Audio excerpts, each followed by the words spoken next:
आज का हमारा एसक्यूएल का टॉपिक है data control language. Control language इसलिए होती है कि हम अपने डेटाबेस पे रूल्स एंड रेगुलेशंस अप्लाई करते हैं, ठीक है, कंट्रोल्स अप्लाई करते हैं ताकि जो डेटा टेबल के अंदर आना है उसको हम लिमिट कर दें। मिसाल के तौर पे हम रोल नंबर है जी, हम कहते हैं एक टेबल के अंदर हमने रोल नंबर रखा हुआ है तो उसमें रोल नंबर में सिर्फ और सिर्फ नंबर ही लिखा जाए, वो नेगेटिव भी ना हो, वो पॉजिटिव हो, वो 100 से 999 तक लिखा जाए, रोल नंबर को खाली न छोड़ा जा सके। अब ये क्या है, रूल्स एंड रेगुलेशंस है, जो हम अप्लाई करेंगे तो वो टेबल इन बातों को मानेगा, अदरवाइज नहीं। तो इसके लिए जो लैंग्वेज इस्तेमाल होती है उसको DCL लैंग्वेज कहते हैं। DCL लैंग्वेज बेसिकली 3 किस्म के क्यूरीज पर मुश्तमिल है। पहली है कॉमेट और रोल बैक, दूसरी है SQL के कंस्ट्रेंट, और तीसरी है हमारे पास SQL के फंक्शंस। तो सबको बारी बारी डिस्कस करेंगे। सबसे पहला हमारे पास जो आ गया है वो है कॉमेट और रोल बैक की स्टेटमेंट। कॉमेट का मतलब क्या होता है, मिसाल के तौर पे आप SQL में आए हैं, आपने एक टेबल बनाया हुआ था, आपने उसको डिलीट कर दिया है। अब अगर आप SQL में आके क्यूरी लगा देते हैं कॉमेट, कॉमेट का मतलब है make the change permanent, change को मुस्तकिल कर दो, ठीक है, तो फिर वो टेबल किसी सूरत वापस नहीं आ सकता, वो पक्का पक्का डिलीट हो जाएगा। मिसाल के तौर पे यहां पे pict1 नाम का टेबल है, मुझे नहीं चाहिए, ठीक है, तो मैं यहां पे क्या करूंगा जी, ड्रॉप pict1 या ड्रॉप टेबल pict1 टेबल को ड्रॉप कर दो। अब मैं क्यूरी लगाऊंगा सिलेक्ट स्टैटिक फ्रॉम टैब, तो मेरे टेबल्स की लिस्ट में वो टेबल pict1 नहीं आएगा। अभी हम इसको रोल बैक की स्टेटमेंट से वापस कर सकते हैं, लेकिन अगर हम कर देते हैं कॉमेट सेमीकोलन, कॉमेट का मतलब है कि चेंजेस परमानेंट, अब ये वापस नहीं हो सकता। और अगर हम कॉमेट की बजाय लफ्ज लिख देते हैं रोल बैक सेमीकोलन, तो वो रोल बैक हो जाएगा और टेबल वापस अपनी जगह पर आ जाएगा। ये है कॉमेट की स्टेटमेंट और रोल बैक की स्टेटमेंट, दो छोटी छोटी स्टेटमेंट्स हैं। फिर हमारे पास आ जाता है SQL में कॉन्स्ट्रेंट। कॉन्स्ट्रेंट हम कहते हैं rules and regulation at the table level are called constraints. SQL में कॉन्स्ट्रेंट कौन कौन से होते हैं? SQL के कॉन्स्ट्रेंट्स के नाम हैं नॉट नल, यूनिक, प्राइमरी की, फॉरेन की, चेक एंड डिफॉल्ट। 6 किस्म के कॉन्स्ट्रेंट हैं। आज हम इनमें से 2 कॉन्स्ट्रेंट सिर्फ डिस्कस करते हैं, नॉट नल और यूनिक। अब देखते हैं जी, नॉट नल का मतलब ये होता है कि हम इन्फोर्स कर दें टेबल के अंदर किसी कॉलम को, किसी फील्ड को, कि उसके अंदर नल वैल्यू ना हो, उसे खाली ना छोड़ा जा सके। This is called not null. मिसाल के तौर पे हम कहते हैं जी हमारे पास स्टूडेंट्स का टेबल है, तो उसमें रोल नंबर को कभी खाली ना छोड़ा जा सके, स्टूडेंट का रोल नंबर लाजमी लिखना है जी। पेशेंट्स का टेबल है तो पेशेंट ID लाजमी लिखनी है जी। अब इस नॉट नल के एट्रीब्यूट को डिफाइन करना कोई इतनी मुश्किल बात नहीं है। क्रिएट टेबल, आगे टेबल का नेम लिखेंगे, फर्स्ट फील्ड जो होता है जिसको आप प्राइमरी की बना रहे हैं वो लिखेंगे, उसकी टाइप लिखेंगे और उसके आगे लिख देंगे नॉट नल। बाकी वही टेबल क्रिएट करने वाला मेथड है। मिसाल के तौर पे हम यहां पे प्रैक्टिकली बनाते हैं, मैं कहता हूं क्रिएट टेबल, टेबल का नाम है STD, ब्रैकेट स्टार्ट्स, और पहला फील्ड है मेरा रोल नंबर। मुझे पता है कि जी ये मैं प्राइमरी की बनाऊंगा जी, इसको मैंने नंबर किया और इसकी डेटा साइज दे दिया मैंने कितना, 3 स्पेस, और इसके बाद नॉट स्पेस नल, उसको मैंने नॉट नल भी कर दिया। फिर मैं कहता हूं नेम, कैरेक्टर ऑफ 20 20 अल्फाज का नाम लिखूंगा जी, कॉमा फादर नेम, ये भी कैरेक्टर ऑफ 20 होगा, ब्रैकेट बंद और सेमी कॉलन। तो टेबल क्रिएट हो चुका है। अब अगर मैं करूंगा डिस्क्राइब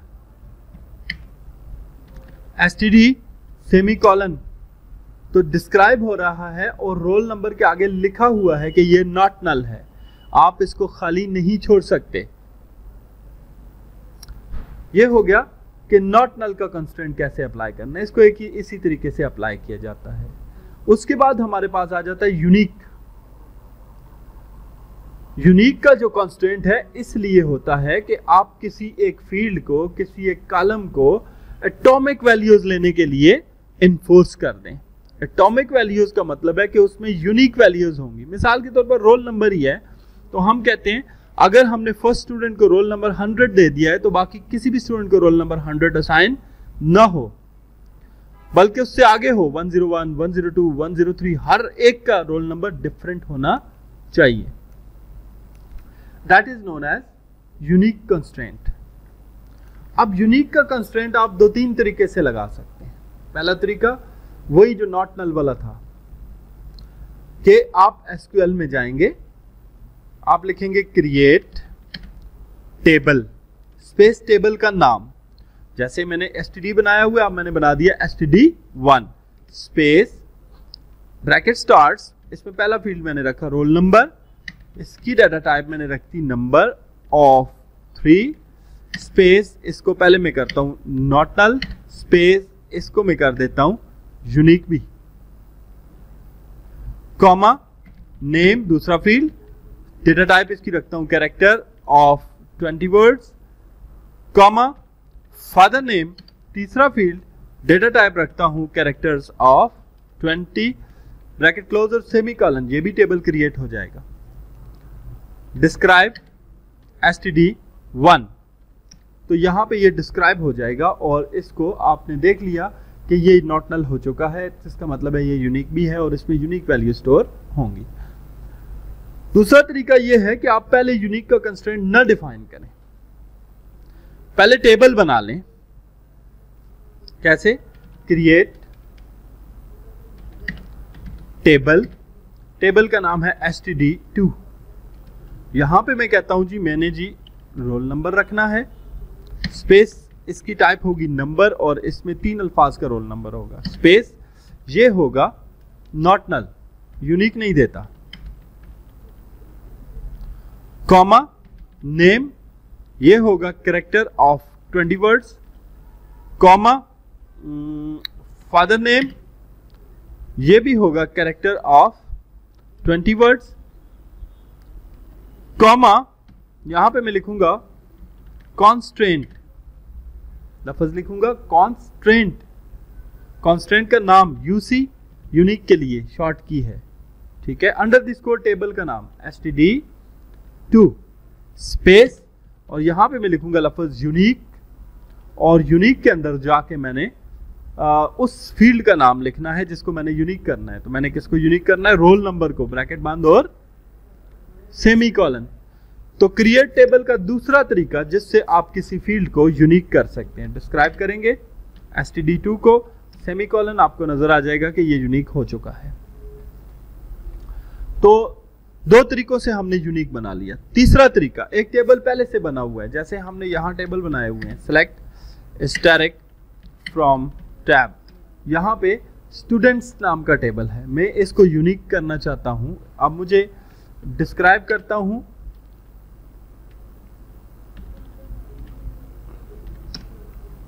तो रोल नंबर नॉट नल भी नहीं है, यूनिक भी नहीं है, तो मैं इसको यूनिक करना चाहता हूं। तो अब बना हुआ टेबल है, बनाने वाला तो कहानी नहीं है, क्रिएट टेबल की क्यूरी नहीं लगेगी, तो कौन सी लगेगी? अल्टर की, अल्टर टेबल, टेबल का नाम स्टूडेंट्स, ठीक है। और यहां पे add constraint, add constraint UC under the score students और यहां पे लिखूंगा यूनिक, और यूनिक किसको करना है जी? उस टेबल के अंदर मौजूद फील्ड रोल नंबर को मैंने यूनिक करना है, एंटर कर दिया तो ये यूनिक बन चुका है।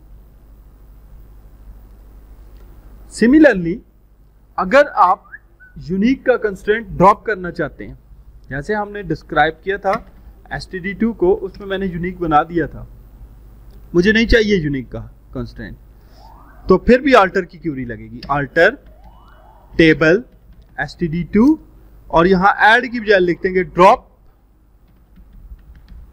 Constraint UC under the score std2, enter करते हैं तो वो कंस्ट्रेंट ड्रॉप हो जाता है। तो यूनिक का कंस्ट्रेंट लगाना, अल्टर टेबल के जरिए लगाना और यूनिक को ड्रॉप करना और नॉट नल का कंस्ट्रेंट लगाना, ये क्यूरीज आज की डेट में हमने। तो प्राइमरी की की आप ऑलरेडी भी वाकिफ हैं जी कि एक ऐसा एट्रीब्यूट जो किसी टेबल में रिकॉर्ड्स को यूनिकली आइडेंटिफाई करे, an attribute that uniquely identifies a record in a table is called the primary key।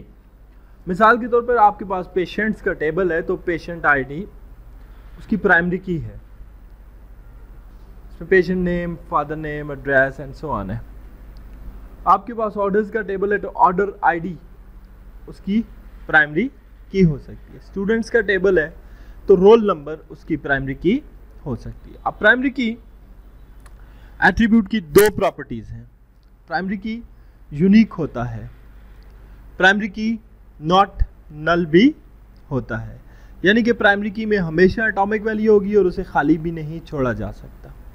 ठीक है, जो कल की डेट में आपने दो प्रॉपर्टीज पढ़ी। अब प्राइमरी की किसी एट्रीब्यूट को बनाएंगे तो उस पर यूनिक और नॉट नल लगाने की जरूरत नहीं है, वो ऑटोमेटिकली यूनिक और नॉट नल हो जाएगा। ठीक है, तो प्राइमरी की किसी एट्रीब्यूट को बनाने के लिए आपके पास तीन मेथड्स हैं। दो मेथड क्रिएट टेबल की क्यूरी के हैं।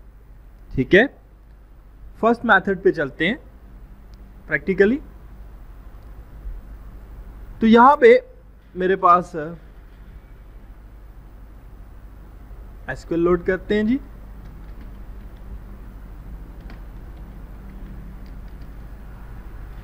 आपको पता है जी, आप लगाते होते हैं जी क्यूरी क्रिएट टेबल, आगे टेबल का नाम।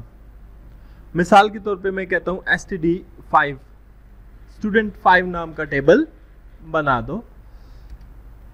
इसमें जी फर्स्ट फील्ड 1 मैंने रख लिया रोल नंबर, स्पेस उसकी डाटा टाइप मैंने दे दी नंबर, ब्रैकेट उसकी रेंज मैंने दे दी 3,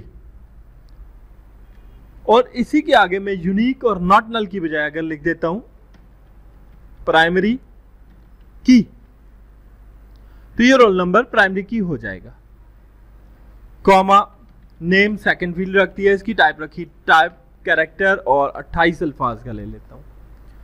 कॉमा फादर नेम टाइप रख देता हूं कैरेक्टर, और ये भी मैंने 28 वर्ड्स का ले लिया। Semicolon and enter. यहां पे कहता है जी std5 नाम का टेबल आपने पहले भी बनाया हुआ है। एडिटर खोलें, ed लिख के और इसको std6 कर देते हैं, तो टेबल क्रिएट हो चुका। डिस्क्राइब std6 सेमीकोलन, तो यहां आपको रोल नंबर के आगे नॉट नल लिखा हुआ नजर आ रहा है, हालांकि मैंने इसे नॉट नल नहीं किया। इट मींस कि ये प्राइमरी की है। ठीक है, प्राइमरी की प्रॉपर्टी होती है कि प्राइमरी की हमेशा यूनिक और नॉट नल होती है। अब इस तरीके से लगाई गई प्राइमरी की जिसके की एट्रीब्यूट का नाम ना हो बल्कि एक फील्ड को डायरेक्ट आप की एट्रीब्यूट असाइन कर दें, डिलीट नहीं की जा सकती, ड्रॉप नहीं की जा सकती। एक ही सूरत है कि आप पूरा टेबल ही डिलीट कर दें। सेकंड मेथड भी क्रिएट टेबल का ही है। उसमें आप क्या करते हैं जी, क्रिएट टेबल std7 कर देता हूं, एंड इसमें जी फर्स्ट फील्ड रोल नंबर, इसकी टाइप है नंबर, इसकी रेंज है 3, सेकंड फील्ड नेम, इसकी टाइप है कैरेक्टर, रेंज है 28, comma third field father name, type है कैरेक्टर, रेंज है 28, एंड क्लोज नहीं करना। यहां पे मैंने प्राइमरी की असाइन नहीं किया, आखिर में आके कॉमा यहां पे असाइन कर दें। कॉन्स्ट्रेंट लफ्ज लिखें, कॉन्स्ट्रेंट स्पेस कॉन्स्ट्रेंट का नाम। अब आपने यूनिक के लिए दिया था UC under the score table name, primary की बनाना है तो आप देंगे पीके अंडर द स्कोर इसी टेबल का नाम। मैंने इसका नाम क्या रखा है, std7 स्पेस प्राइमरी स्पेस की और ब्रैकेट में वो फील्ड जिसको प्राइमरी की बनाना है, तो मैंने बनाना है रोल नंबर को प्राइमरी की, ब्रैकेट बंद, डबल ब्रैकेट बंद एंड सेमीकोलन। अब ये जी टेबल क्रिएट हो गया। डिस्क्राइब std7 सेमीकोलन, तो अब यहां पर ये नॉट नल आ रहा है, इट मींस के प्राइमरी की यहां भी असाइन हो गई है, लेकिन इस प्राइमरी की को ड्रॉप किया जा सकता है, इससे पहले वाले प्राइमरी की को ड्रॉप नहीं किया जा सकता। फर्क सिर्फ इतना है, ठीक है। अब ड्रॉप करने के लिए आप क्या करते हैं, अल्टर टेबल std7, फिर यहां पे drop constraint, drop constraint PK under the score std7। Table std7 को ऑल्टर करो और उसमें से std PK under the score std7 नाम के कंस्ट्रेंट को निकाल दो, सेमीकोलन। अब अगर आप डिस्क्राइब करेंगे std7 को तो उसमें से प्राइमरी की रिमूव हो चुकी है। आप देख रहे हैं रोल नंबर के आगे नॉट नल लिखा हुआ नहीं आ रहा। अब प्राइमरी की देने का तीसरा तरीका, अल्टर टेबल की क्यूरी से भी आप प्राइमरी की बना सकते हैं। अभी मैंने इसकी ड्रॉप की है, मैं इसको दोबारा लगा देता हूं। अल्टर टेबल std7, ड्रॉप की बजाय लफ्ज लिखते हैं ऐड और constraint PK under the score std7 और इसके बाद प्राइमरी की, और प्राइमरी की किसको बनाना है जी, फील्ड रोल नंबर को बनाना है, सेमीकोलन, ठीक है। डिस्क्राइब std7 और सेमीकोलन लगाते ही आप देखेंगे उसके आगे दोबारा से नॉट नल लिखा हुआ आ गया। तो प्राइमरी की बनाने के 3 मेथड्स हो गए, 2 क्रिएट टेबल से और 1 अल्टर टेबल से। प्राइमरी की ड्रॉप करने के लिए भी अल्टर टेबल की क्यूरी आप इस्तेमाल करते हैं। ये हो गया जी हमारा आज का एट्रीब्यूट प्राइमरी की। प्राइमरी की का साथ रेलेवेंट दूसरा है फॉरेन की। फॉरेन की is an attribute that is primary की इन वन टेबल या इन पैरेंट टेबल एंड नन की इन द चाइल्ड टेबल और इन द अदर टेबल। एक ऐसा एट्रीब्यूट जो एक टेबल में तो प्राइमरी की हैसियत रखता हो लेकिन दूसरे टेबल में उसकी कोई हैसियत ना हो, यूज टू इंटरलिंक्ड और create a relationship between the tables. काम क्या होता है इसका, टेबल्स के दरमियान रिलेशनशिप बनाना। मिसाल के तौर पे यहां आपको 2 टेबल दिए गए हैं, एक है पेशेंट जिसमें पेशेंट आईडी प्राइमरी की है, नेम, लास्ट नेम, एड्रेस और सिटी है। दूसरा है order, order ID, order number और साथ में पेशेंट आईडी भी दिया हुआ है। अब ऑर्डर आईडी तो समझ में आ रही है कि इस टेबल की प्राइमरी की है, तो ये जो पेशेंट आईडी नॉन की है ये इसमें क्यों डाली गई है, ताकि हम ऑर्डर के टेबल को पेशेंट के टेबल के साथ लिंक कर सके। इसको फॉरेन की एट्रीब्यूट कहा जाता है। फॉरेन की का आपका एट्रीब्यूट लगाने के लिए भी आपके पास 2 तरीके हैं, एक है क्रिएट टेबल का मेथड, दूसरा है अल्टर टेबल का मेथड। क्रिएट टेबल में आप लिखते हैं क्रिएट टेबल, टेबल नेम, आगे जी उसका field 1 data type size, field 2 data type size, field 3 data type size up to so on. आखिर में आप लिखते हैं फॉरेन की, और फॉरेन की जिस फील्ड को बनाना है उस फील्ड का नाम, रेफरेंसेस टू पेरेंट टेबल का नाम और उसके उस फील्ड का नाम। मिसाल के तौर पे यहाँ हमने अभी थोड़ी देर पहले std7 बनाया जहां पे मैंने रोल नंबर को प्राइमरी की किया हुआ है। मैं यहाँ पे टेस्ट नाम का एक टेबल क्रिएट करता हूं। ठीक है, मैं करता हूं क्रिएट टेबल और टेबल का नाम है टेस्ट। इसमें जी मैं ब्रैकेट स्टार्ट फर्स्ट फील्ड रखता हूं टेस्ट आईडी और इसकी आईडी में नंबर में रखता हूं नंबर ऑफ 3 और इसी को मैं स्पेस दे के कर देता हूं प्राइमरी की। तो इसकी प्राइमरी की क्या हो गया, टेस्ट आईडी। ठीक है, टेस्ट नेम इसको मैं कर देता हूं character of 20 comma test marks इसे मैं कर देता हूं नंबर ऑफ 3 कॉमा ग्रेड और इसको मैं कर देता हूं कैरेक्टर ऑफ 2 और इसके बाद फील्ड डिफाइन हो गए, प्राइमरी की भी डिफाइन हो गया। ठीक है, आखिर में आके यहां पे लिखेंगे कॉन्स्ट्रेंट। कॉन्स्ट्रेंट फॉरेन की के लिए शॉर्ट होता है एफ के, प्राइमरी के लिए पीके था, यहां पे क्या है एफ के। अंडर द स्कोर टेबल का नाम, टेबल का नाम मैंने रखा था टेस्ट, एफ के अंडर द स्कोर टेस्ट और आगे फॉरेन की। गलती हमारे से एक हो गई, सॉरी। यहां पे एंड पे हमने रोल नंबर नहीं पास किया जो कि स्टूडेंट के टेबल में मौजूद है, यहां पे नहीं है, तो रोल नंबर को नंबर ऑफ 3 दें। उसके बाद कॉमा कॉन्स्ट्रेंट एफ के अंडर द स्कोर टेस्ट और फॉरेन स्पेस की ब्रैकेट किसको करना है, फॉरेन की रोल नंबर को। आगे लिखना है references, REFERENCES references. Parent table, parent table का नाम है std7 और उसका कौन सा फील्ड रेफरेंस के तौर पर लेंगे, रोल नंबर। यानी इस रोल नंबर को फॉरेन की कर दो पेरेंट टेबल स्टूडेंट 7 के रोल नंबर के साथ। ब्रैकेट बंद, अगेन ब्रैकेट बंद एंड सेमीकोलन। तो ये फॉरेन की एट्रीब्यूट में कन्वर्ट हो गया। अब यहां पर अगर आप डिस्क्राइब करते हैं टेस्ट नाम के टेबल को, तो टेस्ट में आखिर में रोल नंबर लिखा हुआ नजर आ रहा है, कोई फॉरेन की वगैरह लिखा हुआ नजर नहीं आ रहा, लेकिन ये फॉरेन की बन चुका है।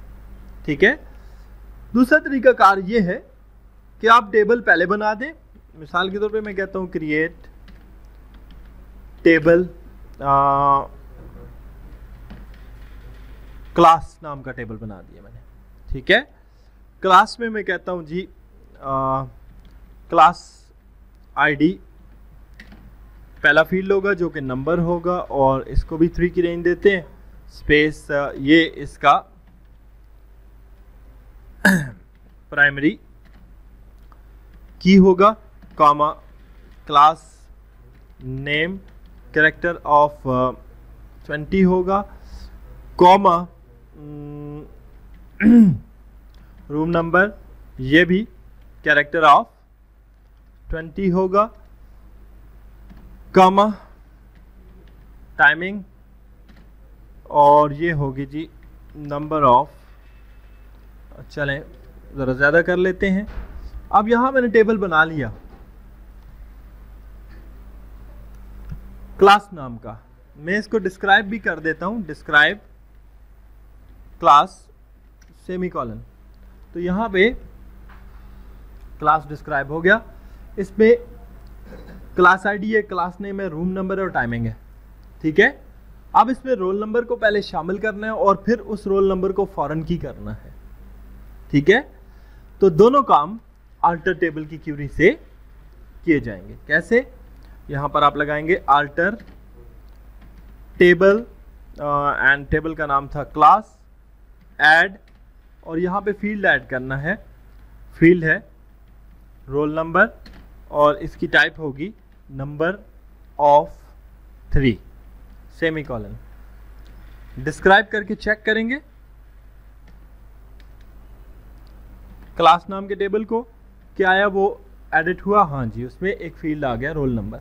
अब इस रोल नंबर को मैंने बनाना है फॉरेन की, कैसे बनाऊंगा, फिर वही क्यूरी अल्टर टेबल क्लास, उसके बाद ऐड के बाद लिखेंगे कॉन्स्ट्रेंट, और कॉन्स्ट्रेंट का नाम होगा एफ के अंडर द स्कोर, टेबल का नाम है क्लास। ये फॉरेन की करेगा, किस चीज को करेगा, रोल नंबर को, रेफरेंसेस टू std7 का रोल नंबर। ठीक है, अब यहां भी टेबल में अल्टरेशन होगी और फॉरेन की ऐड होगी। अब अगर फॉरेन की को ड्रॉप करना है तो फिर भी अल्टर की क्यूरी लगेगी, अल्टर टेबल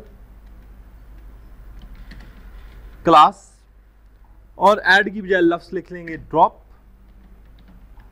कॉन्स्ट्रेंट एफ के under the score class, foreign की नाम के एट्रीब्यूट को क्या कर दो, ड्रॉप कर दो। तो ये हमारे पास ही प्राइमरी की और फॉरेन की के आगे कॉन्स्टेंट्स।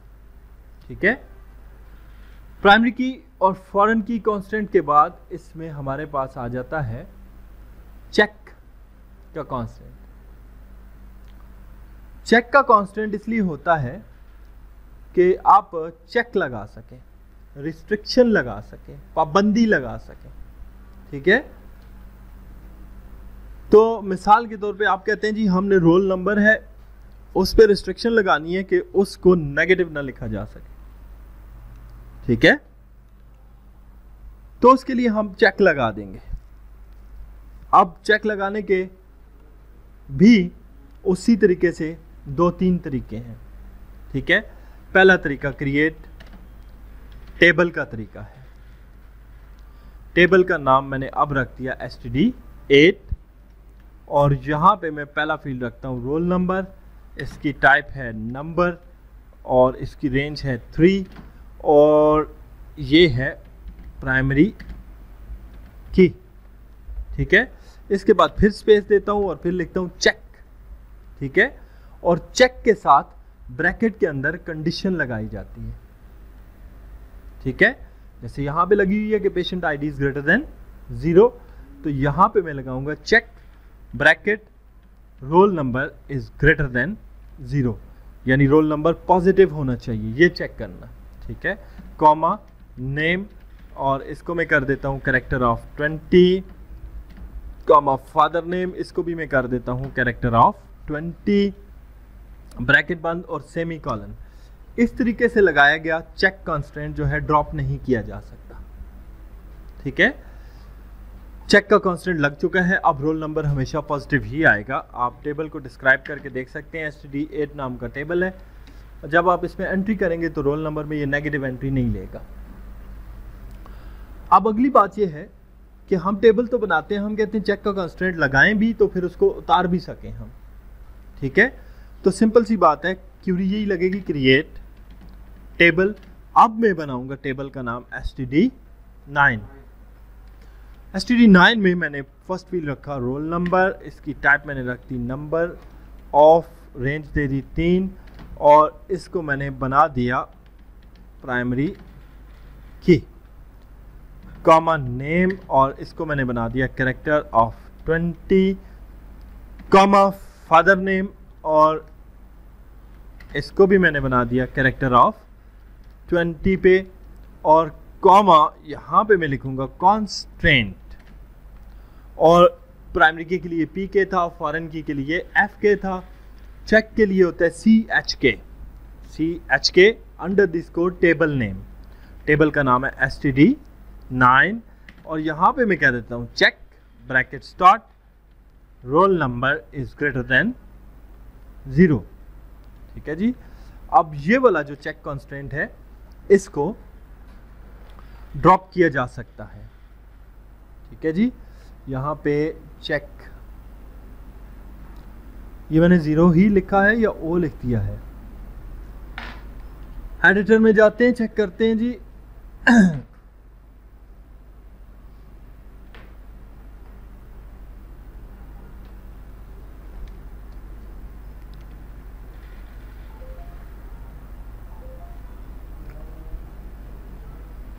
एक और ब्रैकेट बंद करना है, क्यूरी लगाई तो टेबल क्रिएट हो गया और चेक का कांस्टेंट भी लग गया। इसमें और पिछले वाले में क्या फ़र्क था कि यहाँ वाले कांस्टेंट को आप ड्रॉप कर सकते हैं। ड्रॉप करने के लिए आप क्या करेंगे, आल्टर टेबल std9 और यहाँ पे लिखेंगे ड्रॉप कांस्टेंट, कांस्टेंट का नाम है chk _ std9। टेबल अल्टर हो गया और उसके अंदर से चेक का कांस्टेंट रिमूव हो गया। दोबारा लगाना है तो भी आल्टर टेबल std9 और ऐड कांस्टेंट chk _ std9 और फिर से check bracket start roll number is greater than 0 bracket close and semicolon, फिर से कांस्टेंट लगा दिया। तो ये हो गया जी हमारे पास पांचवा कांस्टेंट चेक। अब हमारे पास छठा और आखिरी कांस्टेंट आ गया, डिफॉल्ट। डिफॉल्ट का मतलब है कि एक फील्ड है जिसमें सबके लिए वैल्यू सेम है। मिसाल के तौर पे आप सबका हम रिकॉर्ड कंप्यूटर में डालते हैं टेबल में, तो आप सबकी वाहिद चीज़ क्लास है इस वक्त यहाँ पर जो सबकी DIT है, ठीक है। तो हम कहते हैं क्लास वाले फील्ड में हम ना लिखा करें, खुद ही लिखा हुआ आ जाए DIT, ठीक है। तो उसके लिए हमें जो कांस्टेंट इस्तेमाल करना है वो है डिफ़ॉल्ट कांस्टेंट, ठीक है। तो डिफ़ॉल्ट का कांस्टेंट लगाना कोई भी इतनी मुश्किल बात नहीं है, एक ही तरीका है, क्रिएट टेबल के ज़रिए लगाया जाता है। यहाँ पे क्रिएट टेबल, अभी मेरा std10 बन रहा है। फर्स्ट फील्ड है जी रोल नंबर, इसकी टाइप है नंबर ऑफ 3, नेम, इसकी टाइप है कैरेक्टर ऑफ 20, फादर नेम, इसकी टाइप भी कैरेक्टर ऑफ 20, एक फील्ड और रखते हैं, जैसे मैंने रखी क्लास कैरेक्टर ऑफ 20। इसके बाद लिख देना है डिफ़ॉल्ट, और डिफ़ॉल्ट में ब्रैकेट के अंदर क्लास का नाम लिख देना है DIT, ब्रैकेट बंद एंड सेमीकोलन। तो अब यहाँ पर क्लास फील्ड के लिए बाय डिफ़ॉल्ट टेबल के अंदर सब लोगों के लिए DIT लिखा हुआ आ जाएगा। तो हमारे कांस्टेंट हो गए कौन कौन से। सबसे पहला कांस्टेंट हमने डिस्कस किया था नॉट नल, दूसरा यूनिक, तीसरा प्राइमरी की, चौथा फॉरेन की, पांचवा चेक और छठा डिफ़ॉल्ट। इसके साथ हमारा कांस्टेंट का